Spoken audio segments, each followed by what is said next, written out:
How to make cheap Qatar Airways reservations with first fly travel. Hey travelers! Today we're here with a crucial guide on how to make Qatar Airways reservations, ensuring a smooth and unforgettable journey. So, without wasting any time, let's dive right in. Step 1. Head to First Fly Travel website. First things first, open your web browser and go to the First Fly Travel website. It's user-friendly and presents a seamless booking experience. Step 2. Enter your trip details. Once on the home page, enter your departure and destination cities, travel dates, and the number of passengers.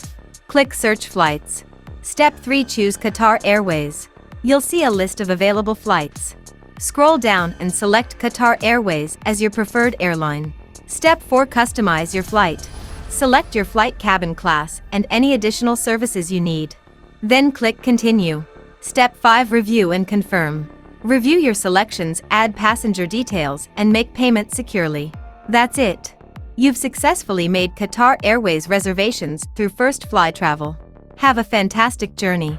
Be sure to subscribe for more travel tips and tricks.